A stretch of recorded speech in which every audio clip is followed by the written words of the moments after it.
Hello all welcome to DST tales Telugu. ఈరోజు Sunday special mutton and మునక్కాయ curry అండి. మంచి తిక్కి గ్రేవీ రావాలంటే దీనికోసం మనం ఒక మసాలా ప్రిపేర్ చేసుకోవాలి. దానికోసం ఎండుమిర్చి, కొబ్బరి, గసగసాలు, జీడిపప్పు, దాల్చిన చెక్క, ఇలాచి, ధనియాలు ఇవన్నీ కూడా వాటర్లో నానబెట్టుకోండి. ముందుగానే ఒక 20 నిమిషాల ముందు నానబెట్టుకోండి.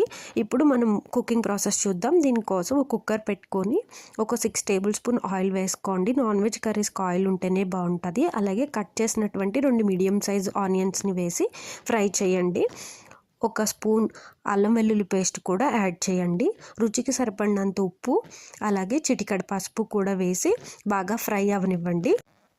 అలాగే ఇప్పుడు మనం మటన్, మునక్కాయలు కూడా యాడ్ చేసుకోవాలండి. నేను తీసుకున్న మునక్కాయలు కొంచెం ముదురుగా ఉన్నవి, అందుకే నేను ముందుగా యాడ్ చేశానండి. మీరు తీసుకునే కొంచెం ఫ్రెష్ అండ్ లేతగా ఉన్నట్లయితే మటన్ కొంచెం మగ్గాక యాడ్ చేసుకోండి. అలాగే రుచికి సరిపడినంత కారం కూడా యాడ్ చేస్తున్నానండి. ఇది యాడ్ చేశాక కొంచెం ఫ్రై చేసుకోండి. మగ్గాక కర్రీ బాగా మగ్గాక కొంచెం హాట్ వాటర్ పోయండి. హాట్ వాటర్ పోయడం వల్ల మటన్ అనేది జ్యూసీ అండ్ సాఫ్ట్గా వస్తుంది. కోల్డ్ వాటర్ పోసినట్టయితే ముక్క బిరుసుగా అవుతుందండి. 6 విజిల్స్ వచ్చే వరకు కూడా నేను ఉంచుకున్నాను.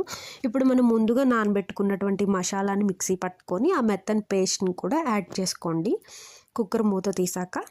అలాగే నేను కట్ చేసుకున్నటువంటి పచ్చిమిర్చి కూడా యాడ్ చేశానండి.